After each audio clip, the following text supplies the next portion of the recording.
우리 함께 하나님의 말씀 봤으면 좋겠는데요. 이사야 40장 1절 2절 말씀입니다. 이사야 40장 1절 2절 말씀.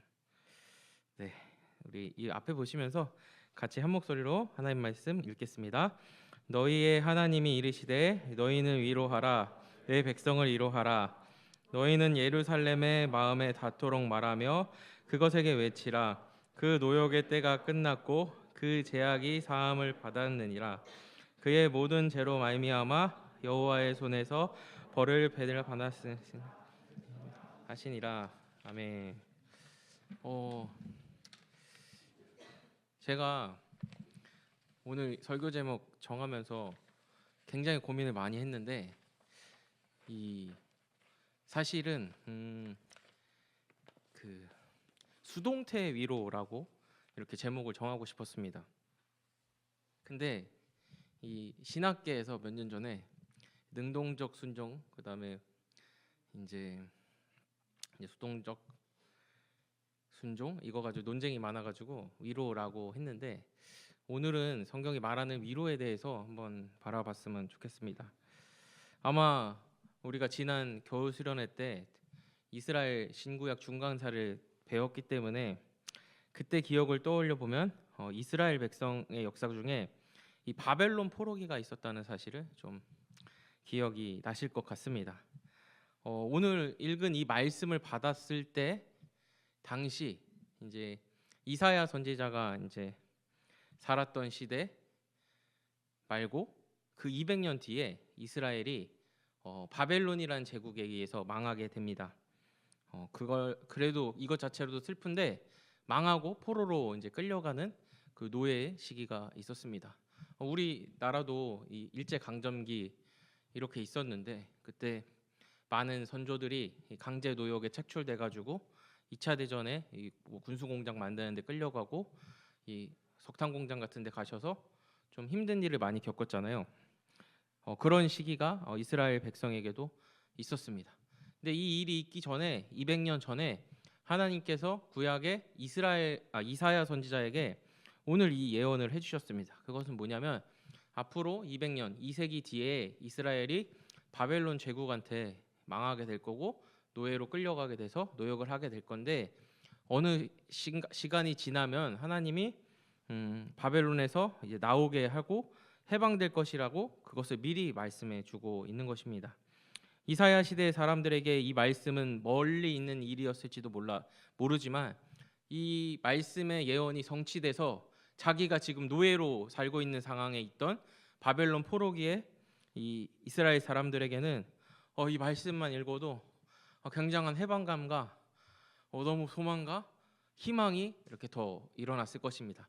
그리고 그 더 시간이 지나서 하나님이 자신의 할아버지, 증조 할아버지, 고조 할아버지를 미리 약속하시고 약속된 대로 구원하셨다는 그 사실을 역사적 사실로 가지고 있는 이스라엘에게는 이 이사야 40장의 말씀이 굉장히 소망 있게 다가올 것입니다. 이 포로 상태에서 해방된다는 거 너무나 기분 좋지 않습니까? 제가 이 개념을 어떻게 설명할까 하다가 저는 그렇지 않지만 여러분 회사 다니는 청년들 입장에서 생각을 해봤습니다. 퇴근 시간 한 5분 전이에요. 한번 상상해 보세요. 벌써 엔도핀이 막 돌죠. 저는 그렇지 않습니다. 5분 전인데 우와 일이 다 끝났어. 잔업이 없어. 그리고 부장님도 이제 퇴근하실 준비를 하고 있어. 회식도 없어. 어때요? 근데 거기다가 금요일 저녁이야. 야 내일 회사 안 간다. 어때요? 저는 안 그런데 왜 갑자기 설레죠? 예. 그때 해방감을 느끼죠? 예. 그렇죠. 여기 같은 회사 다니시는 분 없죠? 이제 대학생으로 할게요. 내가 시간표를 잘 짰어. 내일부터 공강이야. 주일까지. 야 마지막 수업이에요. 야 이제 5분 남았어. 그럼 어떠죠? 교수님이 무슨 말을 하는지 내 알 바가 아니죠? 네, 그래서 빨리 요즘은 이제 태블릿 하니까 다 눈치 보이니까 조용히 조금씩 짐을 이렇게 집어넣고 갈 준비하죠. 왜냐면 엘리베이터 빨리 타야 되니까. 네, 그쵸. 그때 이제 해방감을 느끼긴 하죠. 굉장히 짧고 현실적인 해방감입니다. 근데 이제 우리가 궁극적으로 추구하는 해방감들 또 뭐가 있을까요? 롱텀을 가지고 준비해야 되는 거. 이 내가 원하는 또는 원하지 않든 어찌 됐건 20살 때 수능 끝났을 때 야, 해방감이다. 이럴 수 있겠고, 내가 대학 다니면서 취업 원서를 넣었는데 몇 번 꼬꾸라지다가 딱 합격되는 기한은 우리 회사와 함께 할 수 있습니다. 이런 식으로는 안 보내죠. 예. 그래서 합격되셨으면 알립니다. 언제까지 연수원 들어오세요? 아니면 언제까지 출근하세요? 그 문자를 받았을 때, 연락을 받았을 때, 그때 이제 해방감이 일어나게 되죠. 근데 우리가 일상에서 추구하고 실질적으로 체감하는 해방감들을 보면은 사실은 좀 유한한 목적과 목표에 많이 이렇게 관심을 두는 것 같습니다. 다시 한번 말하지만 저는 퇴근 5분 놔둬도 이런 마음 들진 않습니다. 살아가는 여러분들 있기 때문에. 네, 그렇죠. 아무도 안 믿네. 그렇죠. 주님만 믿어야죠. 그렇습니다. 근데 이 내가 일하지 않고도 좋아하는 일에 더 많은 시간을 쏟을 권한을 얻는 것을 우리 시대 사람들은 많이 추구하는 것 같습니다. 그래서 막 쉽게 말하잖아요. 로또 1등 됐으면 좋겠다. 그럼 출근 안 해도 됐을 텐데. 날 괴롭히는 저 선임, 나를 힘들게 하는 저 부장, 그 앞에다가 해서 사표 탁 던지고 이렇게 퇴직하는 꿈을 꾸진 않겠죠. 드라마에만 그렇게 나오겠죠. 근데 이제 제 아내 친구들이 중학교, 고등학교 친구들 불신자가 많다 보니까 이 아내 친구들이랑 이렇게 만나면서 좀 일반적인 생각을, 그러니까 사회 사람, 그러니까 교회 밖의 사람들의 사고 방식에 대해서 좀 많이 배우는 게 있는 것 같습니다. 최근에 한 예화를 하나 들어드릴게요. 졸릴 수도 있으니까. 최근에 저희 가정이 이제 난임이 되면서 좀 아기를 준비하면서 좀 덜 바쁜 삶을 저희 아내가 살게 됐습니다. 이전에 저희 아내도 목회자거든요. 그래서 작년까지는 거의 월요일 빼고 매일 그 교회 갔습니다. 왜냐하면 그 교회 청소년애들이 이상해서 저희 아내한테 성경 학원을 만들어 달라고 해가지고 막 학교 끝나고 와가지고 만일 로마서면 로마서, 사무엘상이면 사무엘상을 개관하고 그걸로 시험 보고 그걸 학교에서도 공부하는 거를 너무 좋아하게 되는 이상한 애들이 있어서 우리 아내가 즐거워버리는 바람에 원래 토주일만 출근한 건데 3년 동안 거의 매주 4일 5일 이렇게 출근을 하게 됐습니다. 그때까지는 저희 아내 친구들이 목사님 불쌍하다, 이 설교자로 사는 게 힘들구나 했는데 올해 이제 난임 준비하면서 아내가 주일에만 출근하는 그런 사역지에서 일을 하다 보니까 저희 아내 친구들이 부러웠나 봐요. 그래서 보고 있진 않겠죠. 언젠간 본다면 용서해 주세요. 저희 부부는 핸드폰을 공유하거든요. 그래서 카톡을 어떻게 봤어요. 근데 아내한테 말하고 봤는데 저희 아내 친구들이 그러는 거예요. 로또 1등 됐으면 좋겠다. 그러면 지안이처럼 그렇게 쉴 수 있는데 이제 그만 자기 개발하고 출근하고 싶다, 이런 얘기를 하더라고요. 그래서 우리들도 그런 마음들이 없지 않아 있잖아요. 뭔가 안정적인 걸 이뤄가지고 웃어주셔서 감사합니다. 이제 더 이상 출근 안 해도 되고 출근 안 하는데 먹고 사는데 지장이 없고 내가 좋아하는 거에 더 많은 시간을 쏟고 싶고 그러잖아요. 제가 이래 보여도 88년생이라서 저희 아내가 30대 중후반이거든요. 근데 저희 아내 친구들이 그 정도 사회생활 했으면 중간 관리자 정도 됐을 건데 여러분 한 10년 지난다고 하더라도 이 일가에서 해방을 꿈꾸는 마음이 여전히 있다는 것을 그때 좀 생각하게 됐습니다. 이 친구들의 삶이 얼마나 여유가 없었는지 알게 되는 계기가 됐고 인생이 주는 무게에 억눌려서 괴롭다는 괴로움을 사람들이 가지고 있고 해방을 찾고 있다는 의미로 이제 받아들이게 됐습니다. 그런데 오늘 본문 말씀에 하나님께서 이 해방을 말씀하시는데 이 해방은 일반적인 사람들이 쫓는 것과 좀 다른 의미의 해방을 말하고 있습니다. 이 사단과 우리가 기본적으로 탑재하고 있는 마음이 이 현상의 원인보다는 이 현상을 좀 집중하려고 하는 성향과 경향이 있습니다. 근데 오늘은 이 말씀을 통해서 우리가 뭐로부터 해방돼야 되고 무엇을 쫓기를 하나님이 기뻐하시나 살펴봤으면 좋겠는데요. 40장 2절 말씀 한 번 더 같이 우리 읽어볼까요? 함께 읽겠습니다. 너희는 예루살렘에 마음에 닿도록 말하며 그것에게 외치라. 그 노역의 때가 끝났고 그 제약이 사함을 받았느니라. 그의 모든 죄로 말미암아 벌을 배나 받았 할지니라 하시니라. 아멘. 잘 생각해 봅시다. 이 예언이 성취돼 가지고 이스라엘에게 일어난 해방은 그 현상을 보면 노예에서 해방돼서 다시 고향으로 돌아왔다는 사실입니다.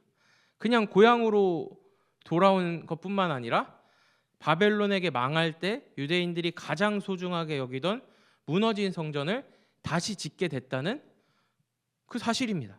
근데 오늘 그 사실이 일어날 걸 예언하시는 하나님은 너희가 앞으로 어떻게 될 것인지에 대해서 말하고 있지 않고 너희가 죄에서 해방될 것이고 죄 사함을 받을 것이라고 말하고 있습니다. 여기서 우리 사람의 관심과 하나님의 관심이 좀 달라지는 부분이 있습니다. 뭐 그게 이제 이렇게 표현되어 있는 거죠. 어떤 사람은 그럴 수 있을 것입니다. 이거 하나님 어떻게 자신의 사랑하는 백성에게 설령 조금 잘못했다고 그래도 어떻게 나라가 망하게 하는 형벌을 줄 수 있습니까? 이렇게 생각할 수도 있을 거예요. 충분히 가능하죠. 이스라엘이 바벨론의 포로가 되는 과정에 이 하나님께 제약을 저질렀고 하나님께서 이스라엘을 어떻게 구원하셨는지 희미하게 아시는 분이라면 아니 기독교의 하나님이 사랑의 하나님이라고 하는데 다른 사람도 아니고 우리가 남이가 가족된 자녀된 백성들을 왜 이렇게 하시느냐 생각할지 모르겠습니다. 그런데 하나님께서 이 이스라엘 백성들에게 하나님의 백성에게 어떠한 일을 하셨는지 살펴보면은 공평하게 바라본다면 이럴 수밖에 없었구나 하는 지점이 있습니다. 이들의 조상을 이집트에서 400년간 노예살이 하던 중에 하나님이 구원하여 주셨습니다. 그리고 아무것도 없는 강야라는 지역에서 40년 동안 구름 기둥과 불 기둥으로 이들을 인도하고 만나와 메추라기로 먹이셨습니다. 뭐 여기까지는 그럴 수 있잖아요. 근데 이들이 조상이 살던 가나안 땅에 다시금 왔을 때 있던 그 이방 민족과의 전쟁에서 이스라엘 백성이 잘해서 그 땅을 승리의 전유물로 전리품으로 얻게 된 게 아니라 하나님이 직접 전쟁을 이끄시고 이기게 하시고 전리품을 취하게 하셔서 이스라엘 땅에 살게 하셨습니다. 그러면서 딱 한 가지 조건만을 말씀하셨는데 하나님을 하나님 되게 경외하라. 창조주 하나님을 유일한 신이신 하나님을 경외하라라고 하였는데 이스라엘이 그 이후 가나안에 들어가서 배 따시고 배가 부르고 주변에 여러 가지 요인들로 하나님을 잊으면서 살면서 이 한 가지를 지키지 못했습니다. 가나안 땅에 들어가자 그 가운데 있던 그 가나안인들이 신이라고 믿던 우상을 같이 섬기기도 하였고 더 나아가서 어떤 일을 했냐면 구약에는 이 성전이라는 곳이 예루살렘에 있어서 그 성전 안에 구별된 곳이 하나님이 임재하신다는 지성소라는 곳이 있었는데 그 성전 안에 우상을 같이 만들어 가지고 이렇게 하나님 섬긴다고 하면서 바알과 아세라 신도 같이 섬긴 것입니다. 아무래도 이제 이동하면서 생활할 때 하나님이 먹을 거 다 주고 인도하고 하니까 그때는 좀 시간이 좀 남았을 것 같기도 해요. 근데 가나안에 정착하면 뭐 해야 돼요? 농사 지어야지 밥을 먹잖아요. 지금처럼 뭐 물류가 활발하지 않으니까 이 땅에서 기근 일어나면 다 죽는 거니까 뭐 바빴을 수도 있을 것 같아요. 그래서 다다익선이라고 하나님 죄송합니다. 하나님 나 오늘 너무 바빠요. 과제도 해야 되고 또 직장 일도 있고 또 나 여가 시간도 즐겨야 되고 스트레스도 해소해야 되고 뭐 조금 비슷하지 않아요? 이스라엘이 왜 이렇게 했는지 우리 일상적인 삶을 돌아보면 오버랩되는 부분이 있습니다. 저도 그렇고 여러분들도 그렇고 우리가 하나님의 영광을 위해 산다고 매주 주 한 주의 첫날인 주일에 이렇게 모여서 하나님 말씀을 듣고 또 어떤 때는 감동받고 은혜 받아서 하나님 뜻대로 살겠다는 그 결단을 가지고 살아가지만 이 금요일 토요일 됐을 때 이 우리 삶을 돌아보면 어떤가요? 뭔가 하나님의 영광을 위해서 했다라는 그 느낌보다는 잘 버텼다 이런 마음이 드는 것이 사실인 것 같습니다. 이런 하나님과 하나님 영광과는 너무 괴리가 있고 이 하루하루를 버티는 날들이 지속되면 또 하나님과 멀리 지내는 시간이 오래될수록 우리 기도의 제목은 현실의 문제들에 초점을 맞추고 하나님의 영광과는 먼 거리 떨어져서 살게 됩니다. 하나님을 믿는 나에게 집중하고 나를 구원하신 하나님은 정작 바라보지 못하게 됩니다.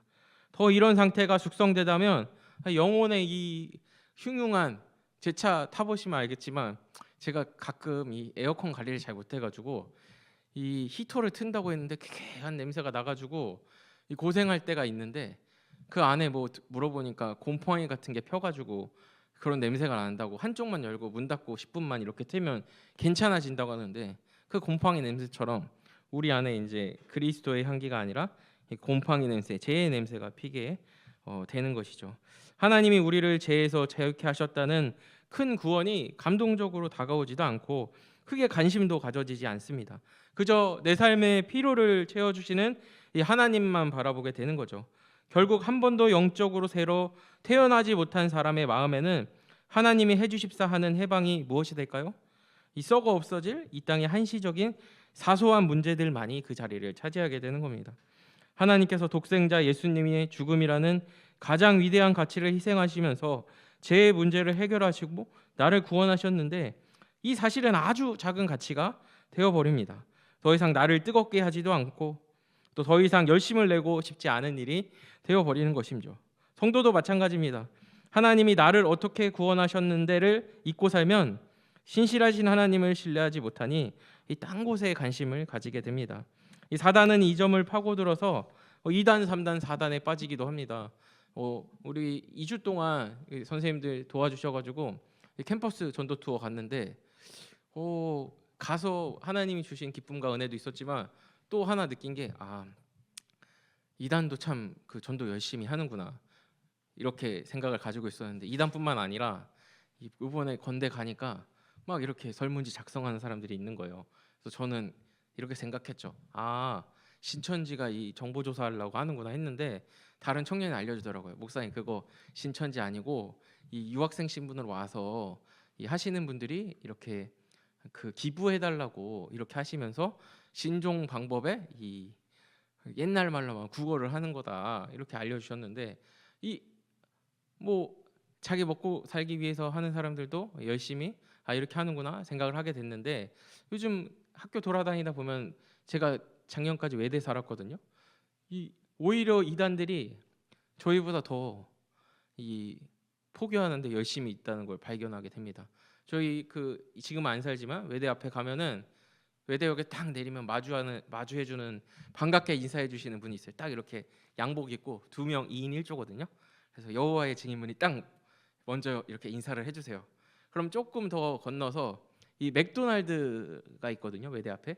갈 쯤 되면은 여기는 4인 1조예요. 3명이 다가오는데 탁 3명이 둘러싸고 1명이 뒤에서 도망을 못 가게 하는 사람들이 있는데, 거기가 신천지예요.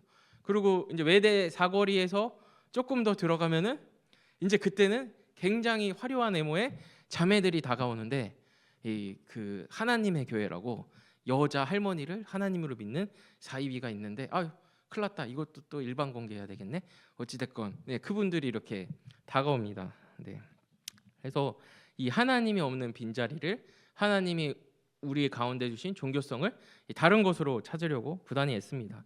교회 안 다니는 사람 많은데, 하나님과 상관없이 나 무신론이라고 하는 사람 많은데, 그 사람들 중에도 이 타로 카페 가거든요. 그러니까 자신의 불확실한 미래를 이렇게 점치고 싶어가지고, 우리 세대가 미안해요, 여러분들 세대가 제가 조금 옛날 사람이니까 이 타로 카페 다니던 게 이게 빌드업 돼서 요즘에는 이 무당 배틀 이런 거 프로그램 있다면서요. 사람 사진 딱 주고 무당들 나와가지고 이 사람 인적 사항 착착착 맞추는 거. 그쵸? 이제 이 타로 카페에서 큰 키즈들이 이제 2030, 40 이 많은 부유한 구매층들이 되어서 이제는 프로그램도 그렇게 나오지 않나, 이렇게 생각을 하게 됩니다. 이렇게 영적으로 얻어진 채 한 해 한 해 살아가다 보면 어느덧 나는 교회 안에 있지만 하나님과 상관없는 사람이 되어 있을 것입니다. 생명이 없으니 예배는 종교심을 달래는 형식이 되어버리고, 예배에 감동도 없고, 기도는 형식화돼서 밥기도 정도 하고, 또는 내가 필요를 채워달라는 옹알이 정도의 요식거리가 되어버리기 쉽습니다. 그런데 여러분, 예수님께서는 이런 낮은 차원의 해방을 위해서 오시지 않았습니다. 예수님이 본격적으로 사역하시면서 출사표를 던진 게 있거든요. 이게 누가복음 4장 16, 18절 말씀인데 우리가 이 말씀 한번 같이 읽었으면 좋겠어요. 함께 읽겠습니다. 예수께서 그 자라나신 곳 나사렛에 이르사 안식일에 늘 하시던 대로 회당에 들어가사 성경을 읽으려고 서심해 선지자 이사야의 글을 들이거늘 옆에서 이렇게 기록한 데를 찾으시고 주의 성령이 내게 임하셨으니 가난한 자에게 복음을 전하게 하시려고 내게 기름을 부으시고 나를 보내사 포로된 자에게 자유를 눈먼 자에게 다시 보게 함을 전파하며 눌린 자를 이 하나님께서 이 이사야서에 말씀하신 것, 이 예언은 첫째적으로는 바벨론 시대에 임할 구원을 말했지만 본편인 예수님이 오셔서 하실 이 죄의 문제를 해결하시고 죄 가운데 우리를 구원하실 것이라는 그 메인 사역에 대한 예고편으로 주신 말씀입니다. 사랑하는 여러분, 죄로부터 해방이 주는 위로들을 한번 생각해 보시길 바랍니다. 오늘 이제 오랜만에 오고 처음 온 친구들이 아니라 청년들한테 굉장히 미안해요. 제가 사실은 믿음이 굉장히 여러분보다 약해가지고 누군가 올 거라고 생각을 못했어요. 그래서 원래는 어제 저녁에 새벽 1시까지 수정을 했는데 볼링 치러 가니까 설교 지금 이맘때쯤 끝내려고 했거든요. 근데 연구하다 보니까 원고가 6장 반이나 나왔어요. 그래가지고 이거 다 하면 지금 안 되겠다 생각으로 올라왔는데 지금 3장까지밖에 못 왔어요. 근데 하여튼간 잘 해볼게요. 응원 좀 해주세요. 알겠죠? 마음으로 일단 최대한 좀 재밌게 줄여서 해보겠습니다.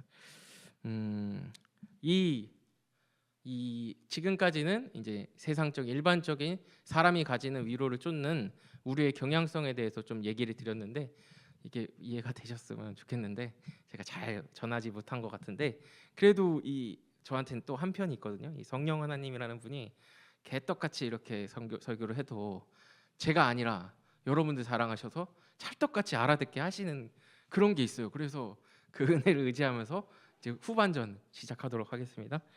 이 죄로부터 해방이 주는 위로가 실제적으로 있어요. 그러니까 교회가 계속되는 거겠죠. 만일 이 기독교인들이 믿는 신앙이 거짓되고 힘이 없다면은 뭐 어떻게 교회가 계속 유지될까 이런 생각을 하실 수 있을 것 같아요.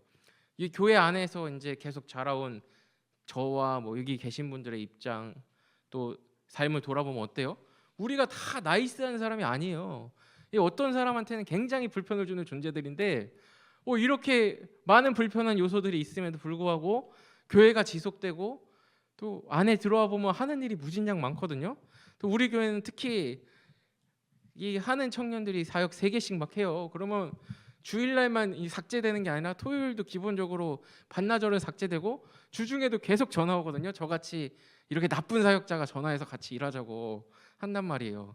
근데 그럼에도 불구하고 이게 일이 계속되는 건 저 봐봐요. 저 굉장히 결혼하고 40kg 쪄서 뚱뚱하고 일반적인 그런 매력이 별로 없는데 제가 좋아서 그렇게 해서 아니란 말이죠. 이 말씀에 힘이 있기 때문이죠. 근데 이 말씀이 왜 힘이 있느냐를 좀 제 나름대로 정리를 했어요. 첫째로 죄로부터 해방이 주는 위로가 있는데 이 은혜가 하나님으로부터 나왔다는 것이기 때문입니다. 특별히 내가 뭘 잘해서 하나님이 주신 게 아니라 그냥 하나님이 주셨다는 그 사실 때문입니다. 이거를 신앙 용어로 전적인 은혜라고 하거든요. 이 전적인 건 모두 다 하나님으로부터 왔다는 건데 하나님이 하셨다는 것이자 내가 뭘 해서 한 게 아니라 하나님이 선물로 주셨다는 그런 의미입니다. 이 그리스도인이라고 자처하는 사람 중에 이 교회 일에 열심인 사람 중에는 내가 뭐뭐 했어라는 마음들을 많이 가지고 있는 경우가 간혹 있습니다. 이게 너무 열심히 일에 집중하다 보니까 이 하나님이 안 보이기 시작하는 거예요. 그래서 말로는 하나님이 하셨어, 우리 하나님 영광 위해서 했어 했는데 결국은 돌아보면 내가 노력하고 내가 헌신하고 내가 마음 쏟고 시간 쏟았기 때문에 뭔가 문제 터지면은 내가 뭔데 이러시는 분들이 있다는 거죠. 뭐 저라고 뭐 다르겠어요? 저도 시시때때로 뭐 이런 마음이 주어질 때가 있어요. 근데 하나님께서 성경을 통해서 이런 우리를 불쌍히 여기셔서 그 하신 말씀이 있어요. 그게 뭐냐면 빌립보서에 있는데 인용은 준비 안 했거든요. 왜냐하면 제가 이 말씀 너무 좋아해서 맨날 말해요. 우리 안에 착한 일을 시작하시니가 우리 구주 예수 그리스도 날까지 이룰 줄 확신하노라는 말씀이 있는데 이 말씀을 주셨어요. 이 뭐 왜 주셨냐? 너가 하는 게 아니라 내가 한다라는 이런 하나님이 진리를 알려주신 거죠. 사랑하는 여러분, 여러분들 그동안 신앙의 삶을 돌아보면 여러분들 주중에도 나를 구원한 하나님의 전적인 은혜를 자주 생각하십니까? 이게 진짜 정말 좋은 건데 뭐 한번 생각을 한번 잘하기 위해서 제가 예 하나만 들어볼게요. 저희 집에 그 대통령 인장 찍힌 그 증이 2장 있어요. 한 장은 뭐냐면 저희 할아버지가 한국전쟁 참전용사인데 그 간부로 전역하셨거든요. 그래서 무공하랑훈장이 하나 있어요. 그래서 국가유공자 되니까 당시에 대통령증이 하나가 인장이 찍혀서 하나 온 게 있고, 하나는 저희 가족 중에 고위공무원이 한 명 있어요. 그분이 5급 이상 되니까 하나 올라갈 때마다 임명장이 대통령 해가지고 오더라고요. 자랑하는 거 아니에요. 저랑 상관없어요. 근데 이 임명장은 자랑 안 했는데 이 할아버지가 이 훈장 받으니까 그게 너무 좋았는지 저희 집에 그 게시한 적이 있거든요. 여러분들 어떨 것 같아요? 뭐 각자 자랑하고 싶은 거 있잖아요. 그거 우리 인스타에 올리잖아요. 그러면서 그거 생각하고 힘들 때 돌아보고 그러지 않아요? 그러지 않아요? 우리가 그렇게 살잖아요. 근데 이 만일 예수 그리스도가 나의 죄를 대신하여 구원하셨다는 하나님의 큰 일을 우리가 믿는다고 한다면 이거 바라봐야 되지 않을까요? 지금 뭐 핸드폰 보면서 탁탁 이렇게 나의 어려운 시간들을 참고 있는 사람도 있는데 그게 아니라 하나님이 나를 위해 마련한 이 장소, 이 시간이라고 한다면 좀 그게 나에게 힘이 되고 돼야 되는 게 당연한 거 아닐까요? 그래서 이 참 믿음을 하나님께 선물 받은 자들은 하나님이 나를 구원하셨고 나의 죄의 문제를 해결해 주셨다는 사실을 생각할 때 원래는 힘이 나야 돼요. 근데 그렇지 않을 때가 더 많죠. 그래서 하나님의 은혜가 우리에게 굉장히 필요한 것입니다. 이것과 관련돼서 둘째로 이 하나님이 죄의 문제를 해결해 주셨다는 게 그리스도인에게 굉장히 위로가 되는 이유가 있는데 그건 내가 어떠한 상태에 있었는지 돌아볼 때 그런 위로를 받을 수 있습니다. 오늘 이사야 40장 2절에 이스라엘의 이 노역의 상태에서 말하고 있는데 우리도 뭐 태어나면서 이 노역이 어려운 일이라고 해요. 이 어려운 상황 가운데 한 가지씩 가지고 있는 어려움들이 있습니다. 그것이 뭐냐 생각했을 때 우리는 태어나기를 생존을 신경 써야 하는 많은 어려움의 상태에 직면해 있습니다. 우리 중에 누구도 하나님과 상관없는 온전한 평안을 가지는 이가 아무도 없다고 확신할 수 있는데 왜냐하면은 이사야 57장 21절 말씀에 하나님이 이렇게 말씀하고 있기 때문에 함께 읽어볼까요? 시작. 내 하나님의 말씀에 악인에게는 평강이 없다. 이 하나님 없이 살아가는 사람들에게 진정한 평강이 없다고 성경이 증거하고 있는데 나의 마음이 이것과 다르다는 것은 뭐 개인적인 주관적인 생각일 수도 있겠지만 하나님의 뜻과는 많이 다르다는 사실을 생각하게 됩니다. 여러분 어떤가요? 저희 청년부에서 8월 달에 인도 선교 준비하고 있거든요. 근데 지난주 굉장히 큰 위기가 다가왔어요. 왜냐하면 비행기를 15장 예매해야 되는데 한 사람당 15만 원씩 비행기 표값이 뜬 거예요. 근데 우리는 참가비가 100만 원밖에 안 되거든요. 그러면은 기존에 있던 것보다 이 표값이 거의 100만 원 가까이 되면은 숙소값이랑 해가지고 갈 수가 없는 상황이 주어지는 거죠. 더군다나 호텔값이 2배 뛰었어요. 2배. 그래가지고 제가 지난주 중에 장례도 있었지만 우리 송수현 청년 천국으로 부름받기 하루 전에 멘붕이 왔어요.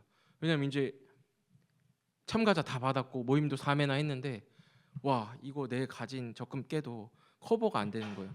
가격대가 거의 막 돈 들어가는 게 500만 원 넘게 필요한데 아유 어떡하나? 그래서 나 이제 망했다. 이거 어떡하나? 이거 진짜 큰 프로젝트인데 아유 어떡하나 걱정하고 너무 괴로워하다가 그래 내가 뭐 지금까지 살아온 것도 하나님의 은혜였고 하나님이 하셨지 우주의 족밥인 내가 뭘 할 수 있어 하면서 그냥 기도했어요. 기도. 그래서 하나님이 만일 이 상황에도 우리 보내시려고 하면 추가금을 또 이렇게 후원을 많이 받게 해주시겠지, 그런 마음을 가지고 기도했어요. 그러니까 좀 자기 합리화라고 생각할 수 있겠는데 마음이 편해지더라고요. 근데 어떻게 됐을까요? 지금도 가격에 이렇게 할까요? 참 놀랍게도 그 다음 날 말도 안 되게, 다음 날 아니지, 얼마 지나가지고 새벽에 기도하고 그 저녁에 일단 숙소가 해결이 됐어요. 저희가 생각했던 숙소가 만일 레벨이 3라고 한다면 기존의 레벨이 한 그거보다 하나가 더 높아가지고 감히 쳐다보지도 못했던 그 숙소가 있거든요. 이거 실수했다, 말하면 안 되는데. 네, 어찌 됐건 간에 그 길이 열린 거예요. 그래서 기존에 만일 그 예약을 했던 숙소보다 가격도 한 10% 저렴한데, 시설도 좋아. 거기다가 체크인 이틀 전에 취소도 할 수 있어요. 그래서 그거 그냥 예약을 들어가 버렸어요. 그래서 여기서 돈을 아꼈으니까 하나님이 이제 후원을 통해서 나의 고민을 해결해 주겠지 했는데, 저녁에 보니까 가격이 한 8만 원이 떨어져 있는 거예요, 표값이. 그래서 우리 15명 중에 제가 믿음이 제일 없는 것 같아요. 그래서 그래, 어차피 평균값 내가지고 회비 받기로 했으니까 이 싼 가격에 나라도 이렇게 해야 되겠다 해서 제가 예매를 했어요. 근데 누가 제일 비싸게 샀을까요? 제가 거의 제일 비싸게 샀어요. 그래서 가격도 거의 떨어지고 해가지고 이렇게 갔단 말이죠. 그래서 하나님께서 하신다는 걸 거기 많이 했는데, 제가 무슨 얘기하다 여기까지 왔는지 모르겠는데, 그렇죠?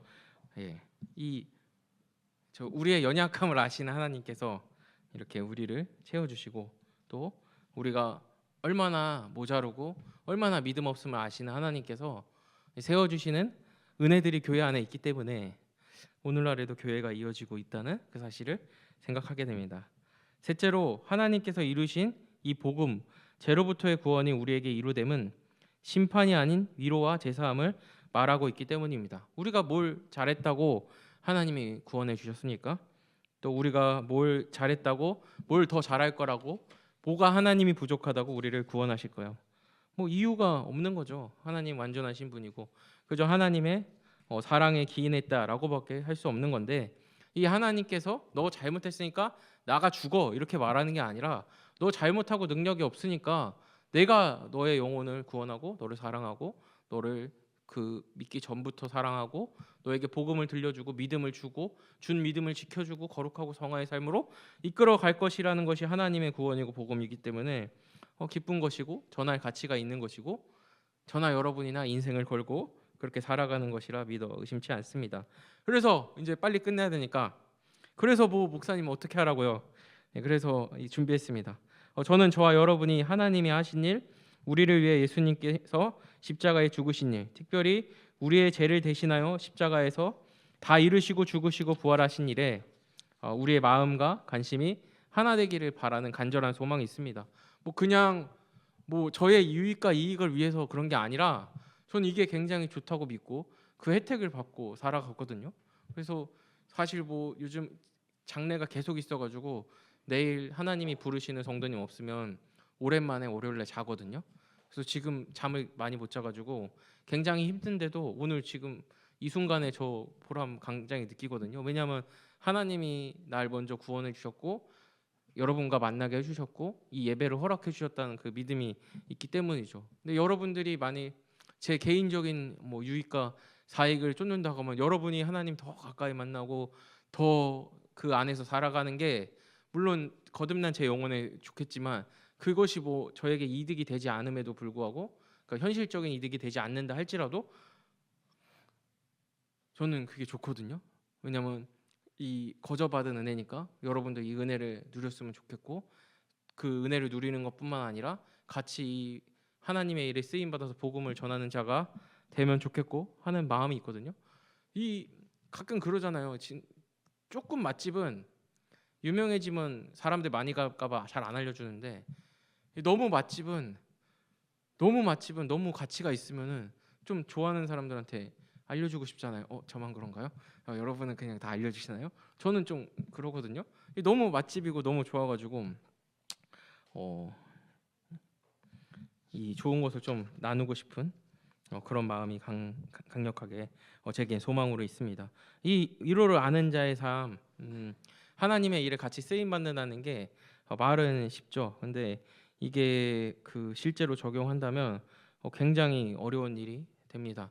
이 하나님의 구원을 가치 있게 여긴다는 건 하나님이 하실 일이 귀하다는 것을 동의한다는 것이고, 그 귀한 일에 내가 동참하고 싶다는 것인데, 이 동참하고 싶다는 것을 받아들이면 굉장히 어려운 일이 됩니다. 우리 교회 안에 있으면은 나랑 잘 맞는 사람도 있지만, 하나님 안지 얼마 안 된 사람은 이 대화하는 주제나 이 말하는 표현이 좀 많이 다르거든요. 아직 하나님 잘 이 관계 속에서 이 걸어가고 있는 중이니까 가끔가다 솔직하게 말할 수도 있죠. 이번에 노방전도 할 때 어떤 친구가 이랬거든요. 저 26년도에 목표가 있어요. 저는 그 새로운 도전 많이 하고 싶고요. 술 많이 먹는 모임 만들고 싶어요. 뭐 이렇게 얘기했는데 그럴 수 있잖아요. 하나님이랑 상관없는 친구니까 술 많이 먹는 모임 막 만들고 사람들 만날 수 있잖아요. 근데 이 교회 안에서 이 말 들으면은 어때요? 좀 불편할 수 있죠. 그래서 우리 아내 친구 남편들이 그런데 저 만나면 선우 씨 다음에 우리 술 한잔 해요 이렇게 하는데 저는 그럴 수 있다고 보거든요. 먹진 않아요. 그 사람이 나를 좀 굉장히 좋게 봤구나. 그냥 아무나랑 술 안 먹잖아요. 근데 이게 뭐 불편할 수도 있는 거고, 또 어떤 사람은 적극적으로 말하는 걸 좋아하는데 어떤 사람은 진중할 수도 있는 건데, 그래서 우리가 어떻게 해요? 교회에 새로운 사람이 오면은 먼저 인사 안 하죠. 교회에 새로운 사람이 오면은 먼저 관심사를 물어보지 않고, 그 사람이랑 가까이 하려고 하지 않고, 이 사람이 적극성을 떼가지고 나한테까지 이렇게 적극적으로 얘기해 줄 때까지 난 기다려야겠다, 이런 생각을 하고 그렇게 잘 살아갑니다. 근데 이 위로, 하나님께 받은 위로, 이 하나님이 하시는 위로 사역의 가치를 알면 이게 위대하다고 하면 어떡할까요? 우리의 기본적인 성향과 틀을 바꿔서 그 사람이 아니라 하나님이 그 사람을 사랑하시는 그 사실에 집중하며 나아가게 되는 것이겠죠. 사랑하는 여러분, 이 모든 일의 시작과 초석이 되는 걸 성경은 두 가지 이 도구로 가능하게 된다고 합니다. 그것이 뭐냐면 이 말씀과 기도로 거룩하여질 때 가능하게 된다고 합니다. 그래서 뭐 오늘도 정말 미안한데 준비한 거 다 했어요. 너무 길게 해서 조금 미안한 감이 없지 않아 있는데, 그래서 이 말씀을 같이 바라본 겁니다. 하나님이 어떤 분이신지 알아야 그분의 기뻐하신 뜻이 뭔지 알 수 있겠죠. 하나님이 나를 어떤 일을 하시는지 알아야 그분의 뜻에 동참해서 그분의 일에 쓰임 받는다는 것이 기쁨으로 다가올 수 있겠죠. 근데 여러분, 우리가 주중에 잘 말씀 안 보잖아요. 주중에 잘 기도 안 하고 잘하는 사람도 있잖아요. 근데 이런 연약한 우리를 위해서 예수님이 죽으셨고 부활하셨고 지금 하나님 보좌 우편 앉으셔서 기도하고 계시고 이 성도의 어머니 된 교회를 주셨습니다. 오늘 지난주에도 이랬으면 얼마나 좋았을까. 지난주에 저는 뒤에서 여러분 은혜 받는 모습만 봐서 담임 목사님 말씀 전하실 때 조는 모습을 거의 못 봤는데, 오늘 거의 뭐 조는 사람 거의 없고 너무 좋았는데, 가끔 그러잖아요. 우리 이 선포되는 말을 들릴 때도 은혜가 세지만 꿈속에서 이 자리에서 자면서 체력이 회복되면서 하나님 이번 한 주 말씀 다 못 들으네요.